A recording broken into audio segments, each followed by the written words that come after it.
Homes and businesses from the whims of nature, you need more than just quality materials. You require RiverLand Roofing. Licensed, insured, and certified, RiverLand Roofing offers not only the assurance of excellence, but a tailored approach to your unique structural needs and budget. To learn more about what RiverLand Roofing can do for you and the community, call them at 662-644-4297 or visit riverlandroofing.com. You're locked into Talk of Champions, an Ole Miss sports podcast with Ben Garrett and Billy Embody of the Ole Miss Spirit. Well, welcome in, ladies and gentlemen, to another edition of Talk of Champions. I am Billy Embody. With me is Ben Garrett. We are powered by our friends at RiverLand Roofing. Ben, over there in the RiverLand Roofing studio. How you doing, brother? Good, man. The RiverLand Roofing Studios New Albany branch, since we just built out the full-on studio just off the Oxford Square at RiverLand Roofing. I'll be there Wednesday, tentatively planned with Raymond Collins, Ole Miss linebacker, for a Twitch stream. I got to figure out how to do a Twitch stream. Hopefully Billy can help me with that in the next couple of days. But yes, RiverLand Roofing, 662-644-4297, riverlandroofing.com. Such a great partner for us, not only here at Talk of Champions, but at the Ole Miss Spirit. OleMissSpirit.com, affiliate of On 3. They're the best, man, and they've meant so much to us over the last couple of years, and only big things ahead. I'm here in the New Albany, like I said, New Albany branch of the RiverLand Roofing Studios. So much planned ahead for the built-out studio just off the Oxford Square at RiverLand Roofing. So my thanks to them always. Yeah, it was quite the scene with you and Walker last week in that studio. I loved it. Yeah, great layout, great everything. He was the only one he was the first person I told him. He was the only one that made sense to me as a first guest for there, just because we wanted to test some stuff out, see how things were going. But more importantly, with the rev share ruling coming down with the House settlement, getting Walker in there as an explainer, because I mean that's like one of the biggest questions you and I have been getting on the Ole Miss Spirit, OleMissSpirit.com, affiliate of On 3. Man, make this make sense, but put it in very simple terms. And I thought Walker did a great job of doing that. And pretty much the very bare basics of that extended conversation that you can check out just by simply searching Talk of Champions wherever you get your podcast and finding that interview. The biggest takeaway for me is operationally, at least for the short term, and the short term, meaning the next couple of months on into football season, because once this goes into effect in July, everyone's expecting a bunch of, lawsuits to come down. You're already seeing lawsuits coming down. So for operationally for Ole Miss right now, the basic bare minimum is nothing's really going to change, at least on the Ole Miss fan consumer end. So, check out that interview, man. He was awesome to talk to. I always love talking to Walker. And this week we have Raymond Collins, Ole Miss linebacker, working on some other things as well. So stay tuned to Talk of Champions and RiverLand Roofing and the Ole Miss Spirit. And, yeah, we got a lot going on, man. Yeah, speaking of a lot going on, huge recruiting weekend for Ole Miss just wrapped up again. Yeah. I think this is a weekend that we're going to see a couple of commitments at minimum out of, Ole Miss getting a lot of their top targets, especially on the defensive line back in town, couple of big offensive linemen, bunch of safeties. So a lot of the finality or clarity around the secondary position, I think, is one that we could see come out of this weekend. And, for Ole Miss, I want to start with, one of the top players in Mississippi that was on campus, and Nolan Wilson, a really, really good looking defensive lineman out of Picayune Memorial, who, just seems like he's got all the tools to be a great one at the next level. And I got a chance to watch him at Under Armour New Orleans, and he's still, a lot of these guys are such good athletes that it doesn't take them long to pick up these drills. But Nolan was one that grew so much from the beginning of that camp to the end. And throughout his recruiting process, Ole Miss has been at the forefront, recruiting him hardest. They've been pretty consistent in that regard when he's gone on the record talking about the push from Ole Miss. They're having to fend off Auburn and Alabama here. But, Ben, I think this is a weekend that, as you reported on the site, went really well for Ole Miss. No doubt about it. I mean, this is a player, you've spoken of it before. You've written about it at the Ole Miss Spirit. This is a player that, as far as Randall Joyner is concerned, Ole Miss defensive line coach, at the very, very top of his want list for 2026 high school recruits. Nolan Wilson's an absolute stud, and Ole Miss rolled out the red carpet for him. He arrived on Friday, and they did a kind of a lake day at his request. They're like, "What do you want to do for your visit?" And this is what he said he wanted to do, including riding ATVs and hanging out with a bunch of his potentially former defensive line group, like Xavier Harris, who jumped in the lake with him, William Eccles, Deshaun Walmack, the transfer from LSU who Ole Miss signed in the first portal window earlier this year. They really did. They really put their best foot forward and trying to get him in the boat as best as possible. And I think just as it was a couple months ago, I would think that this one is trending toward Ole Miss gets it done eventually. I don't know when that is, but this was another good step towards that, and Ole Miss has made him an absolute priority. So yeah, a great weekend for Ole Miss to get him in, and even though it was pretty rainy to start, when you're riding ATVs and having a lake day, a little bit of rain and mud is exactly what you're looking for, Bill, and that's kind of what they got. One of many important star-studded visitors for Ole Miss this weekend that you have obviously more about. Yeah, somebody in the chat asking about McCoy, and I would assume he's talking about Jeren, but I did want to drop a little note on another McCoy at Tupelo, and that's Iverson McCoy, who I think Ole Miss also did a really nice job with this weekend. We'll see what happens. I think will take that official visit to Mississippi State this weekend is what he kind of alluded to when I talked with him. But this is a secondary prospect at Tupelo that the Rebels are high on, and I think they did a good job here just communicating that he can play all over the secondary, corner, safety, whatever he ends up fitting best at, they'll make it work. So 2 Mississippi prospects that were on campus was Iverson McCoy and Nolan Wilson. But a lot of I guess feedback, blowback, whatever you want to call it, Ben, about Jeren McCoy committing to Florida, and to kind of lay this out for people who aren't on the Ole Miss spirit, where we can kind of do a whole podcast on Jeren McCoy probably, but he is obviously a well-known prospect in Mississippi, and great question from Javon Campbell in the chat. So we appreciate him for jumping in with that. But to kind of give you guys a little bit of background on Jeren, very highly rated early on, was a one-time LSU commit, and he committed at the Under Armour game in Orlando, one of the few juniors that was invited to that game. And that commitment didn't last long at all. And he backed off of that, which, most people were expecting that to happen.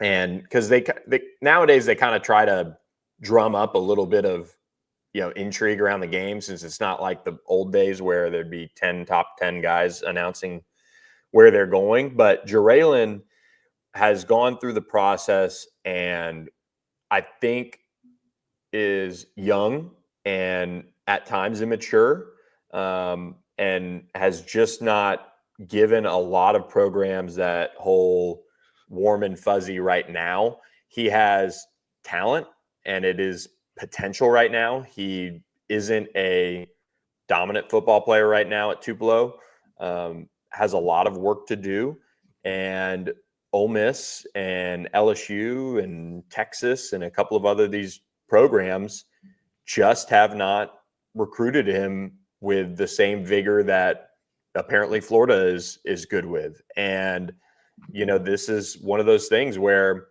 in today's day and age of rev share, in today's day and age of paying players, if a guy wants a certain amount of money too, that can make the decision relatively easy for colleges too. So absolutely, I think that's a big point. I don't want that to be lost here, because Ole Miss was hot and heavy after him. If Ole Miss wanted him, they'd get him.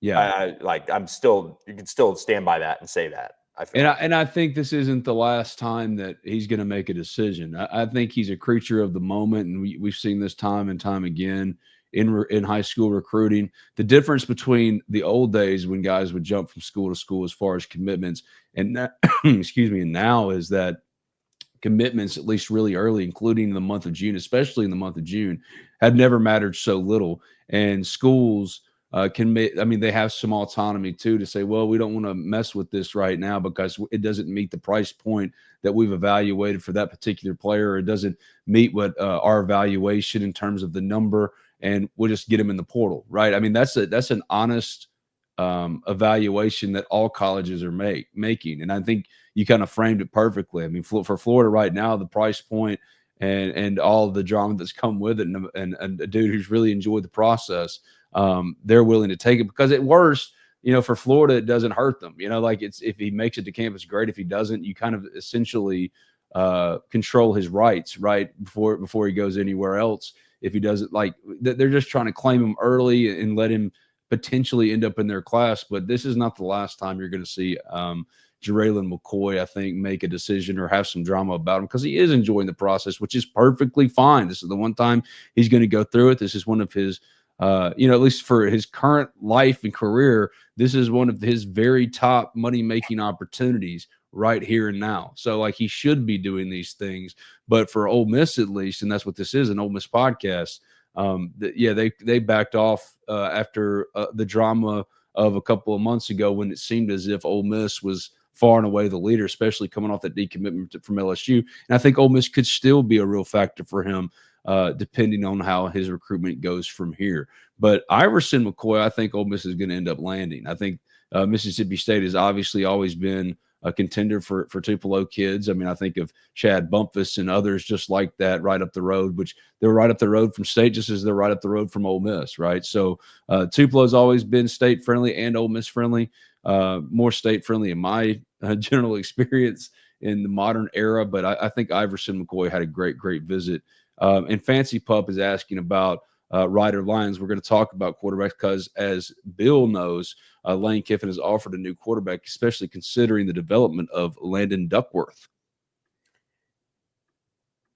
Yeah, exactly. I mean, they have dished out a new quarterback offer, and this is one that is going to get really interesting, because as we're talking about him this morning, Bryson Beaver is visiting Alabama. And I caught up with Bryson on Sunday, chatting with him about his time at Ole Miss, and that article is going to hit the front page of the Ole Miss Spirit here very soon. But Bryson is a fast rising prospect who at one point was committed to Boise State, announced that he was decommitting, and has seen his recruitment take off. And Ole Miss offered after he camped this weekend with them, got to see him throw a little bit. And right as Ole Miss offered him after his camp, Alabama offered him without. I don't think they've seen him throw, so they gave him a call and went ahead and offered him. So Ole Miss here now can try to make a move here depending on when he has a new decision timeline, because he's supposed to go to Oregon this coming weekend, and he is also hearing from Ohio State, and he does have Elite 11 this week, which I believe runs like Tuesday to Thursday or something, and maybe Friday. And then, Beaver's set to go to Oregon at this stage. So this is a prospect that had a really strong junior year, 66% of his passes, 3,400 yards or 3,200 yards, 33 touchdowns, 6 INTs. He added 411 yards on the ground, six more touchdowns. So pretty good stat line for him. And look, Ole Miss is, only quarterback that, or a couple of other quarterbacks we've mentioned on the site, Gavin Sidwar and Luke Fahey, are still kind of loosely in the picture. They're recruiting them. It would be a fall thing for both of them, I think, to get them back for a game and maybe turn up the heat. But right now, all eyes are on Bryson Beaver. Rider Lions is that 2027-ish prospect. He's going to make a decision now or soon and graduate in December.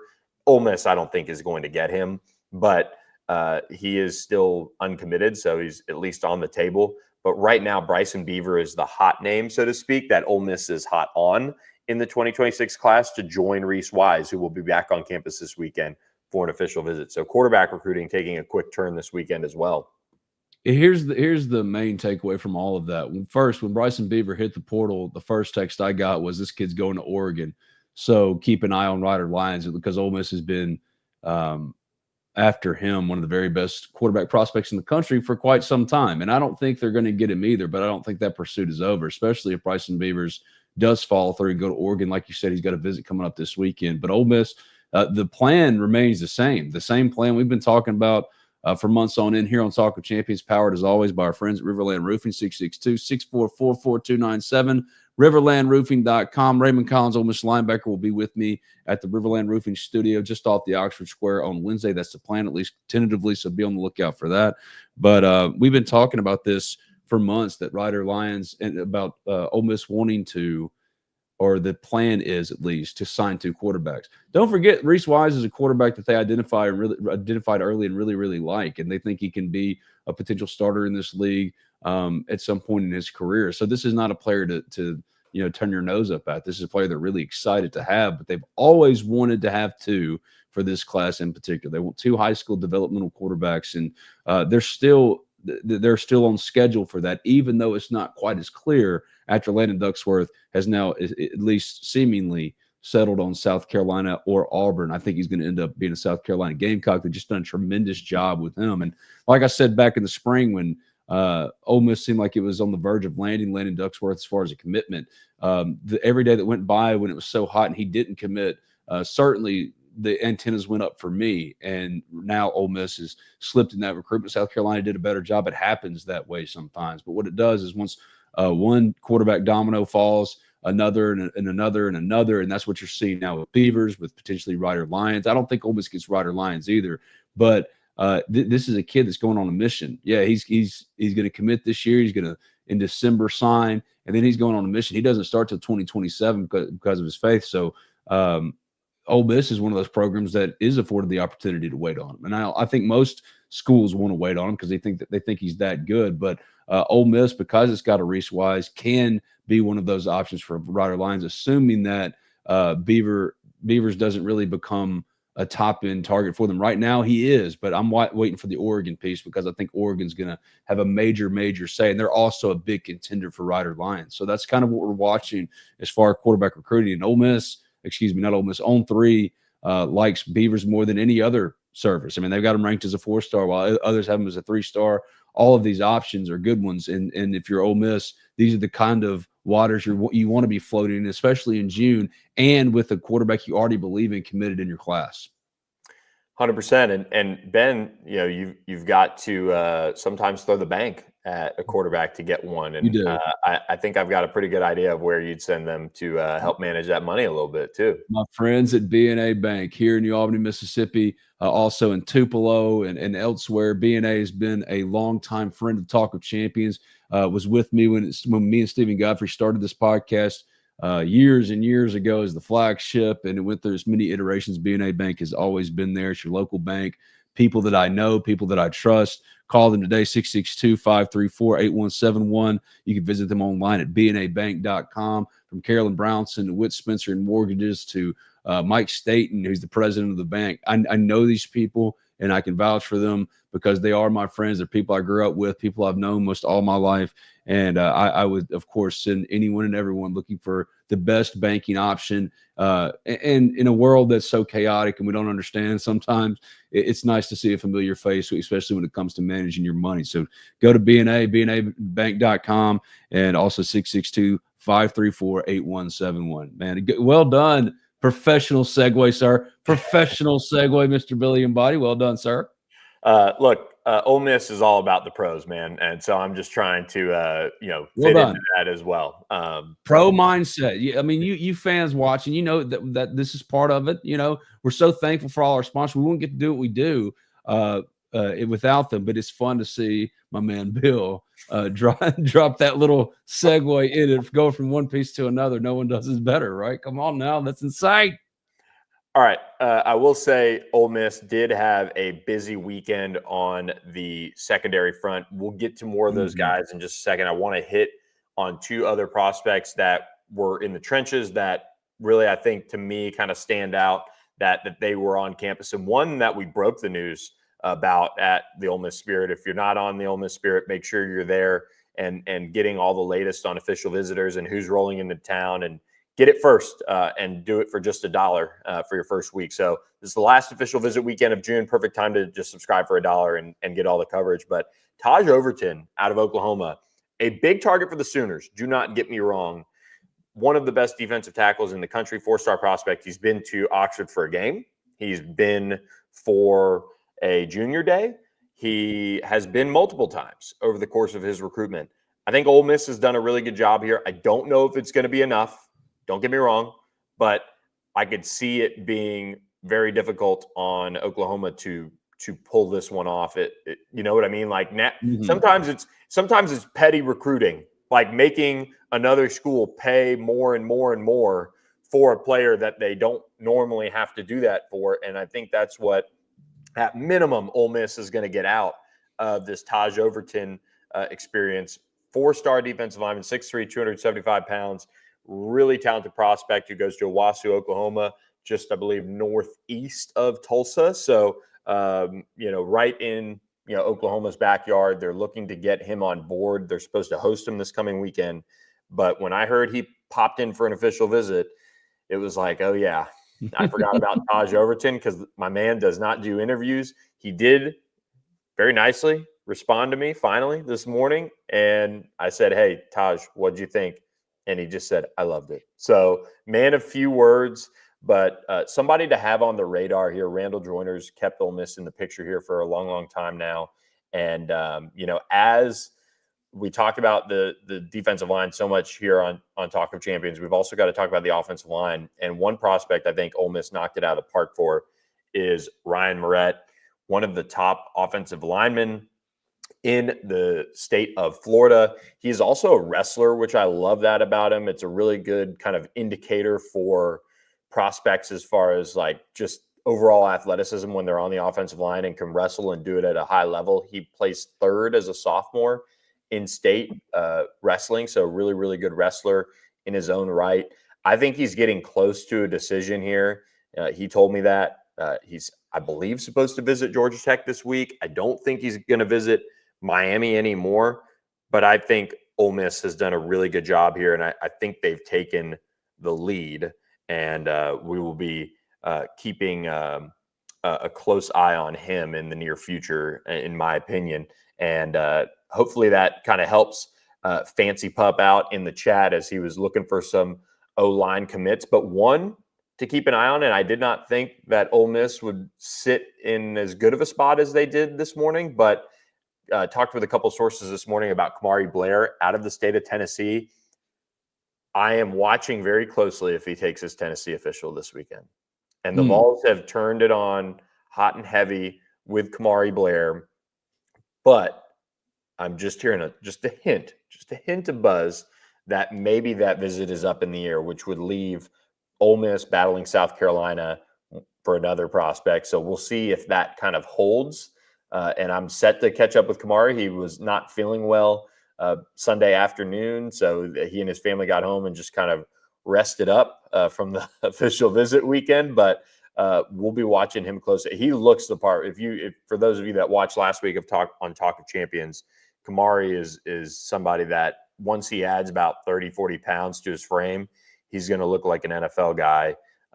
And Ole Miss needs some good news on the O-line front after Emmanuel Tucker committed to LSU last week. So, yes, and yeah. Javon Campbell's already in the chat going, Ben from New Albany, Mississippi. How do you let your fellow New Albanian Emmanuel Tucker get away? Should have been at more barbecues. Like I said last week on Talk of Champions, man, and it's not a Jeren McCoy type of deal, but there's a long way between now and November. And I would be at worst, I think Ole Miss gets the kid out of the portal next portal season, but I don't want to go down that line. I think that I said it before he committed to LSU. I think he's committing to LSU today, but that he signs with Ole Miss in November.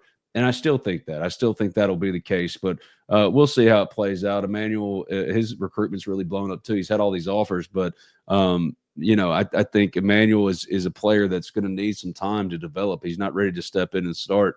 And right now, like I said, the same thing with Jeren McCoy, man. This is one of the best money-making opportunities of their career to date, and that includes Emmanuel Tucker as well. And LSU has done a good job of getting to the price point that satisfies all sides. And there's other schools, other contenders that want him. They'll have to meet that, or if not surpass it. So.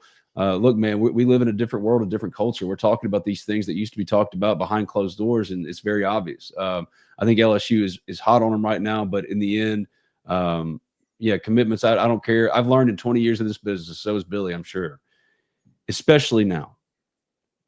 Commitments in June, or don't get caught up in the noise of June, no matter how loud, because I've seen it far too many times that the script gets completely flipped by November. Caleb Cunningham was committed and shut down his commitment, his recruitment as an Alabama Crimson Tide commitment this time last year. So I'm not going to get swayed anymore by the noise, no matter how loud. I suggest all of you to do the same. And if it ends up at LSU, I still think it's before his career is done, when he's playing his most meaningful football, Emmanuel Tucker will be playing for Ole Miss. But we'll see what happens. Like, I can only tell you what I know. But yeah, I mean, if I only had that kind of pull, Javon, if I only had that kind of pull to be able to just go and say, hey, I'm Ben Garrett. Emmanuel, you're going to New Albany. I mean, from New Albany, you're going to Ole Miss. If only I had that kind of pull, but I don't, my friend. That's not what I got, But yeah, long way to go there, just like there are with so many other top end recruits, especially in Mississippi. And that's where you're seeing Ole Miss really put in its heaviest work, its heaviest lifting right now in the high school class, because Tristan Keys is getting wined and dined by every school imaginable. The Tennessee stuff was hilarious. Can you imagine? Can you imagine being a coach? I mean, I like Josh Heupel, right? Like, Ole Miss beat his ass in the Independence Bowl, I think. Wasn't that Josh Heupel? But I like Josh Heupel a lot, and imagine yourself in his shoes. He's probably just always wanted to coach the highest level of coaching, and now you got to put them through, like, get fans to show up so you can do like a fashion walk in his full Tennessee uniform, looking like he's walking the catwalk, having some fun, some fans over there having to clap up for him. Like, the logistics of just setting this kind of stuff up now is what's really, really funny to consider. That's all I'm saying. I'm not saying there's anything wrong with it. You got to do what you got to do. We saw Brian Kelly. The man has no shame. Look at him. Look at my man Tristan, who, in my opinion, is Jamar Chase 2.0. And Ole Miss desperately wants him. He's been a regular visitor to Ole Miss for the last couple of months, and still don't get included as far as top schools, according to On3 and others. But this kid's an absolute stud, and everybody's pulling out all the stops to get him. It was just so funny to see that and go, man, imagine Josh Heupel, like, coming up and going, I'm going to get there one day, folks. I'm going to be one of the best coaches in college football. And his whole idea did not, I'm sure not a bit of it included doing a catwalk kind of fashion thing with a top end recruit. That's a bad drop. But Tristan Keys is an absolute stud, man. And I know Ole Miss desperately wants him. You're seeing him working out with Bill's video captured from a recent camp at the indoor practice facility, the Manning Center at Ole Miss. And he can continue to not be included, or Ole Miss can continue to not be included among his top schools, but they will be a factor all the way until he signs somewhere in November, and they're going to pull out all the stops, just as Tennessee did with that catwalk, just like Spire will. If you go with them, another proud sponsor of Talk of Champions, cspire.com, 833-711-1401, 833-711-1401. Spire will take care of you, just as Ole Miss and Tennessee and others are trying to take care of Tristan Keys. He's an absolute stud, Bill. I mean, you got some great video, too, of him, man. It's like you're right there. But Spire, again, we want to thank them for everything they've done for us here at Talk of Champions, and have been one of the many loyal and proud sponsors of this podcast and this many iterations. And yeah, orienting them, man, good people, and give them your business. Again, like BNA Bank, people you can trust, people you know. At least I do. And they'll want to get to know you too. So cspire.com. Yeah, look, Ole Miss has a lot of, I guess, ducks to get in a row when it comes to Mississippi recruiting. And I want to take like a quick moment here, because I want to quickly hit on secondary, and then we got to get to baseball too, because it was a big weekend for the Rebels in that regard. But there are two different conversations that are happening across college campuses right now with high school prospects. There's rev share. So how much rev share are you going to get from the 20 million, or in football teams' cases, $13 to $17 million of that for your roster? Like, that's your roster spot. This is true NFL free agency, negotiating rookie contracts type of stuff. And you can go to a school and they can say, hey, we're going to, we've got 200,000 set aside for you here in year one, and here's what it could look like after that. Here's our plan for you, and here's what our starter kind of makes, and all of that stuff. You can also go to a school and they might be the in-state school. Ole Miss has done this with a couple of prospects, and one in particular, not Emmanuel, but another one that just got predicted to LSU. And this is kind of the feeling I got from talking with sources: is Ole Miss isn't going to spend as much on rev share for this type of a player, and that's Bryson Cooley, who's now trended to the Tigers. And that doesn't make him a bad player. Ole Miss brought him in on an official visit, brought him in, has been recruiting him, but now you really have a chance to show these guys on paper and in a legal way how much you are valued, versus just kind of saying it. So it's that slight difference there in the recruiting pitch that is now having to be considered for these prospects. And look, if you can get the money, to Javon Campbell's point in the chat, if you can get the money somewhere close and you have the best relationships, player might leave a few bucks on the table to come to your program. And that's kind of the I guess, job of these coaches and of guys like Billy Glasscock and Alex Brown and so many in the recruiting department to figure out, hey, how do we make this work money-wise with rev share?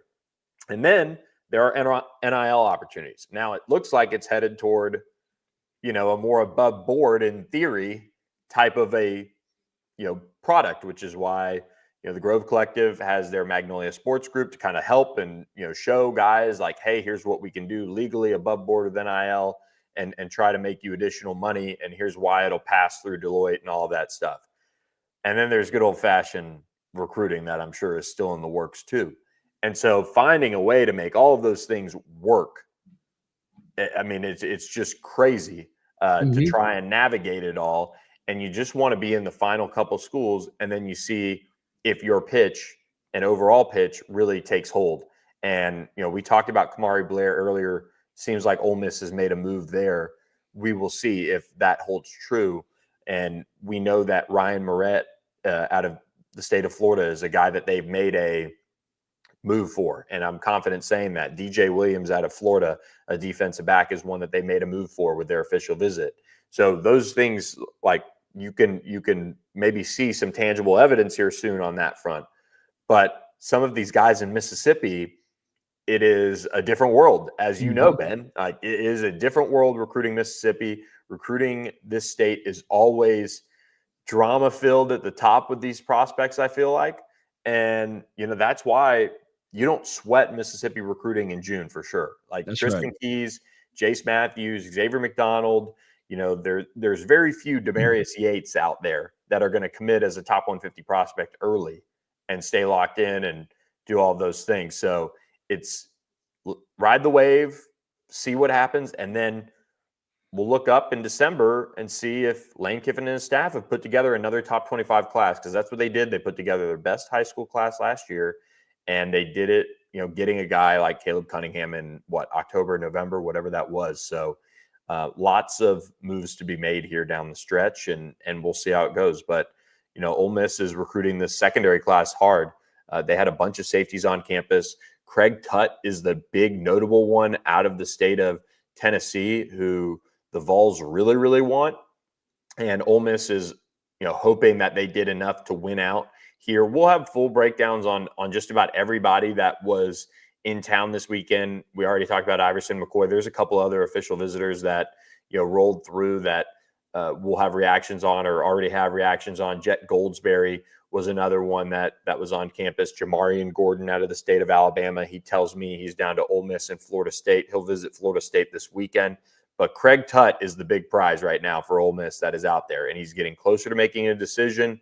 He's down to Ole Miss and Tennessee, and man, it would not shock me at all if Ole Miss got this one to a good enough spot where they are a major player now. So we'll see how the Vols respond, but that is kind of the quick down and dirty on the secondary before we get to baseball.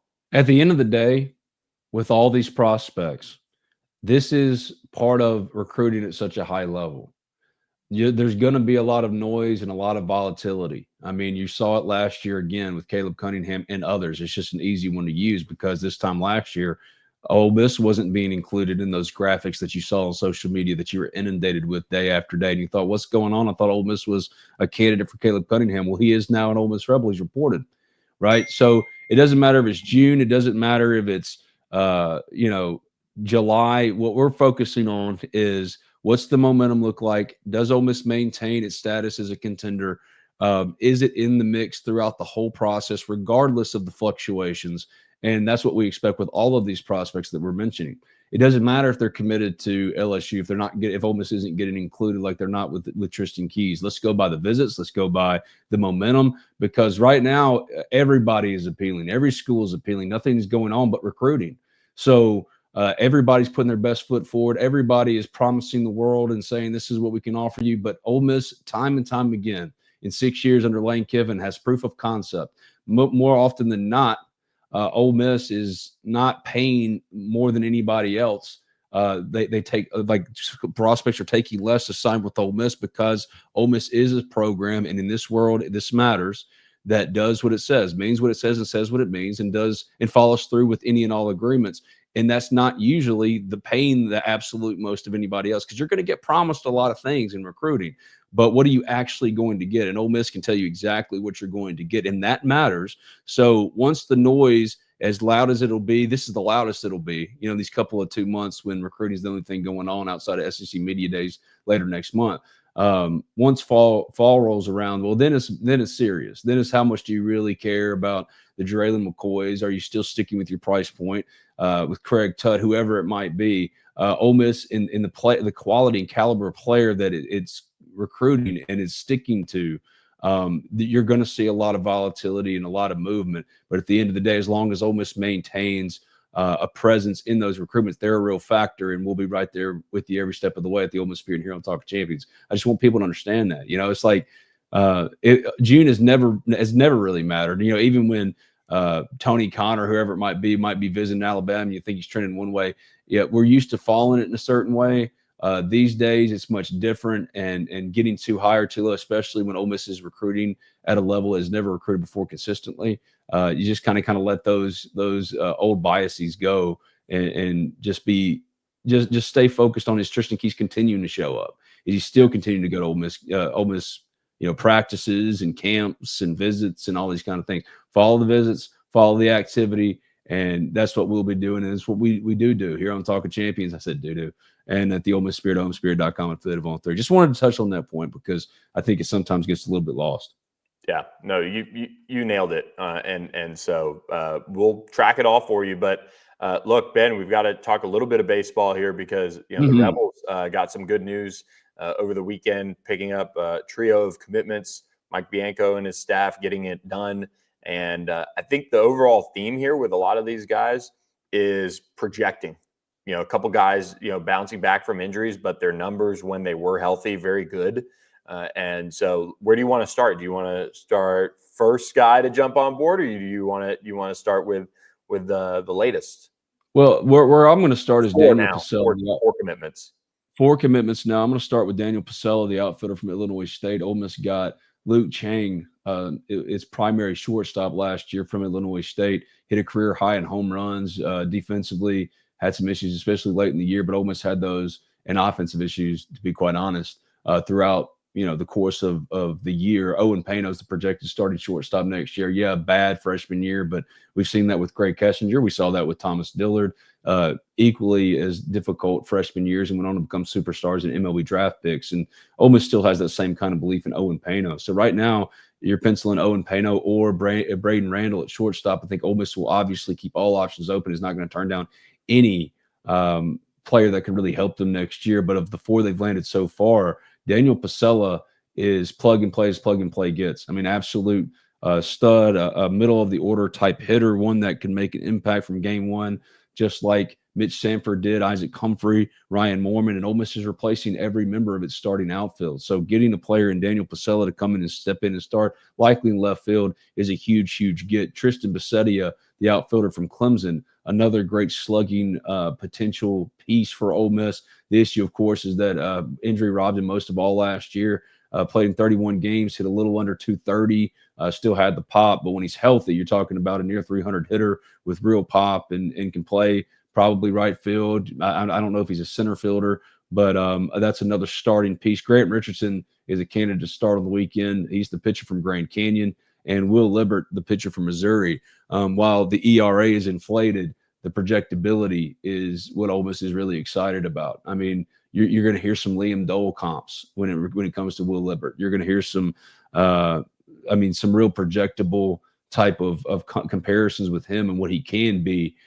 He's not quite done that yet, but man, the spin rate and the heavy fastball, all the analytical evaluations that Ole Miss does to go into prospects, they're really excited about him. And also, again, Grant Richardson. So 4 pieces for a program that's replacing a lot. A little bit of a slower start than most wanted or expected as far as when the first commitment happened, but the movement is happening. We told you last week, I expected movement to happen last week, real movement. And now as we start a new week, there are 4 commitments in. And I don't know if they're going to get 4 more this week, but I expect even more movement this week. And at the end of all things, be pushing, double digits as far as transfer additions, 6 to 8 at worst, I figure. And so far, so good with 4. And yes, there is some, there is some caveats as far as injury and Tommy John for Grant Richardson in his past. Tristan Bissettia, like I said, hurt all last year. But all of these pieces, if they're healthy, they're starter capable, they're draft eligible capable. I mean, these are good players. And Mike Bianco and company, despite the slow start, have done a great job, I think, of getting out in front of needs and addressing needs and preparing themselves for another postseason potential team next year. And a lot of the build out of their roster is going to come from retaining guys. Judd Udemark's a good example of this. Will Furness is a good example of this. Obviously, they'd like to keep Luke Hill. I was in the grocery store yesterday and the dude checking me out was like, "Hey, what about Luke Hill, Ben?" And I'm like, man, Ole Miss fully expects him to be drafted high enough to sign. They're not expecting him back. Obviously, if they can't, they're going to negotiate with him up until he leaves to go pro. But they think that it's going to be that high of a draft pick to where he does go. But that you're starting to see, they wanted to keep Campbell Smithwick, but Campbell wants to catch primarily. And Austin Foley is the starting catcher for Ole Miss. They're going to be involved with catchers in the portal as well because they need a second one. And they're again going to go after as many plug and play guys as they can within reason and to supplement a roster that could return some big names. Hunter Elliott's another one that has eligibility. They love to retain at some point, though. He's got to start his career. It depends on where he gets drafted and if Ole Miss from an NIL compensation standpoint can get close enough, if not best, whatever he would get to start his career in the minors, which he's going to have a tough road, to get to the major leagues because of decreased velocity and other things. I mean, Hunter's great, but Hunter's not the same pitcher he was before he got hurt. Would another year at Ole Miss and making more than he would just to sign as a senior and just kind of go with wherever he ends up getting drafted next year because he has no leverage. Those are the considerations for him right now. But that you're starting to see the picture become clear for Ole Miss baseball, and it had to because last year was a great first step, a great bounce back from back-to-back losing seasons. Hosted a regional for the first time since 2021. Fell 1 run short of hosting the first Super since 2009. All good things, but you have to do it again. You have to do it again. That like the last 2 years have to be the outliers. This can't be the outlier from of the 3 years, and then they revert back to being a team that struggles mightily. So that's kind of where everything is with Ole Miss baseball. A good haul so far, but certainly a lot of ways to go. And I think the first piece I'm looking for as far as the next portal movement is more pitchers. I knew going in that they wanted to focus on really building out their transfer haul through pitching. They obviously need plug and play hitters like Daniel Pasella, who's going to hit in the middle of their lineup and start in left field from day one. But and they got him, and those are draft risks too. Now you got to watch the draft for him, for Tristan Bissettia, and they got Daniel Pasella over LSU and others. Man, I mean these are legit lands and legit players that are going to come in and start. There are draft risks, there are injury or durability concerns, but that's the reason some of them are in the portal, right? That's I mean you're not going to get. Very rarely do you get like with Mississippi State hiring Brian O'Connor and just poaching all the Virginia players because their head coach went somewhere else. Out short of that, most of these guys have a reason for being in the portal, but the projectability is insane, and Ole Miss is really excited about what they've done so far. Yeah, you covered it well, brother. I mean, this is a baseball team that, like you said, has the whole outfield to get replaced. That's probably, huge piece to the puzzle here. I think the interesting thing is the scholarship limits, with baseball changing, overnight with roster limits. It'll be interesting to see how the staff attacks that and how that impacts maybe some of the competitive advantages, disadvantages. You got to feel like the SEC is going to really benefit from that with all the money that's in this conference. So Ole Miss going to try to leverage that, I would imagine, over the coming weeks or so. But look, on the baseball front, we are going to have a lot of coverage as the 2025 signees get to campus. We're going to talk with a bunch of them and get their thoughts on the program, kind of what they're looking forward to and all of that. And we'll also have Tristan Becerra join the program here later this week, working on getting him scheduled. He said he's in. He's just got to work around his Cape Cod League schedule. So that's going to be exciting stuff as well. And we've got a story with his full breakdown on how he's bouncing back from all of the things, all of his injury stuff and things like that. And actually, I said Cape Cod League. That's Will Liebert, who is another one that we're looking forward to getting on the show. That's who I was talking about there. But him and Tristan both going to be on the show at some point here soon. So lots of good stuff for the baseball, transfer portal coverage and recruiting. So looking forward to bringing more of that to Talk of Champions as well. So Ben, this has been a productive show on this Monday. Do you have anything else? What did you do for Father's Day?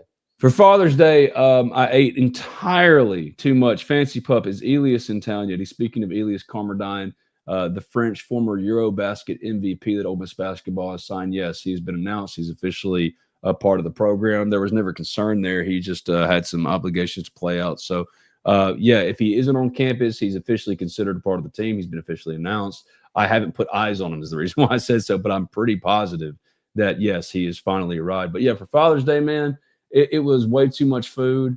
The diet, I've been doing so good. And then my mother-in-law made lasagna. I cooked my dad's favorite dish for him, and it's also one of my favorite dishes, so I couldn't avoid it.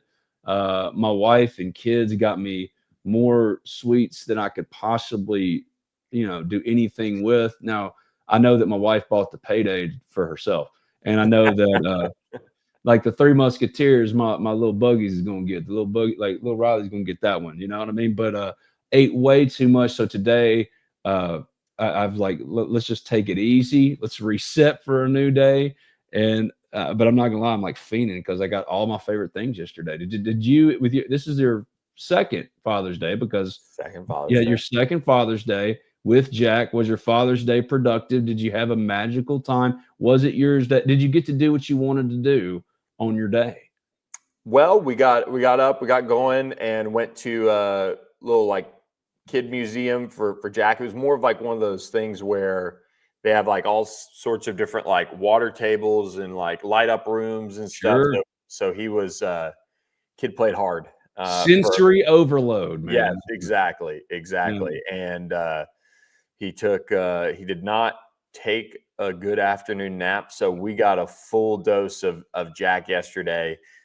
He kind of fell asleep in the car on the way back, and that always kind of throws it a little bit there when you don't. It was right at that like 20-30 minute mark, and usually that destroys any hopes of a good afternoon nap. So we spent a lot of time with him, and at the same time we kind of both got things done around the house, and we had official visit coverage on the site. So just a bunch of things going yesterday. But the U.S. Open getting delayed was nice to see it delayed until almost 8 o'clock, I think, or 7 o'clock. I feel like when JJ Spawn won it, hell of a putt to win it. One of our message boarders asked for predictions for the last day of the U.S. Open. I said, well, my prediction is that Spawn will finish outside of the top 5 or top 3. Well, there you go.